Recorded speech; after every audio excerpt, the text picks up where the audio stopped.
د کوزدر تحصیلي ادینزي باغکنډۍ سره تعلق لرونکي روحاني مذهبي شخصیت پیر حافظ غلام محمد المعروف باغکنډۍ باباجي صاحب د 80 کالو په عمر کې په حق رسیدلی دی. د مرحوم باغکنډۍ باباجي د جنازې مونځ د هغه آبایي کلي باغکنډۍ کې ادا کړی شوی دی. د جنازې په مونځ کې وفاقي وزیر مذهبي امور پیر نورالحق قادري، پیر افمانکي شریف، پیر بټخیله په شمول خیبر پښتونخوا او پنجاب د بیلو بیلو سیمو نه راغلي درنو پیرانو علماء کرامو په شمول سیمې او بهر نه راغلي سیاسي سماجي او مذهبي سره مریدانو او عام خلکو د زرونو په تعداد کې شرکت کړو. د جنازې مونځ د مرحوم پیر صاحب مشر زوی حافظ محمد القادري ادا کړو. دین وړاندې د علماء کرامو په مجلس کې د پیر صاحب باغکنډۍ د مشر زوی د ګدنشینۍ دستاربندي هم شوې وه. د پیر غلام محمد د مرګ په حق له وفاقي وزیر مذهبي امور پیر نورالحق قادري، پیر افمانکي شریف او نور وینا وه. ډېر لوی روحاني شخصیتو د خیبر پښتونخوا او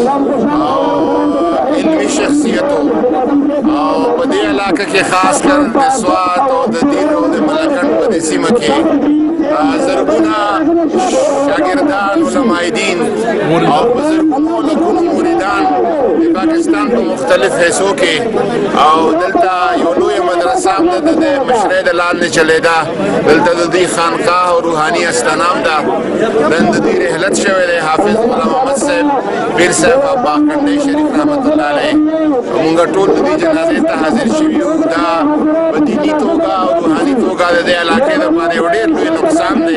الله تعالی دې د دوی هغه خدمتونه د هغوی هغه چې کوم د الله د دین دپاره کوششونه یې په خپل دربار کې قبول کړي. شخصیت لوی عالم لوی ولی د خدای د ټول علاقې لپاره نه بلکې د ټول صوبې لپاره لوی رڼا وه او مرګ شته خلاصیت یې نشته. دا دومره لوی مشایخ او علما دا په زرګونو په لکونو خلک رانغلي دي.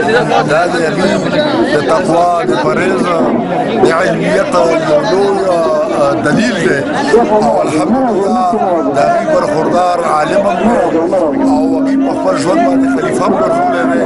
د ټولو خلکو دا څومره خلک چې راغلي د هغوی په سر باندې لاس کېږدو چې انشاءالله څنګه د باباجي صاحب رحمت الله علیه سره زموږ مینه محبت او داسې به د دوی سره زموږ زموږ دعا ده چې راستانه د الله په فکر قیامته پورې آباده دی.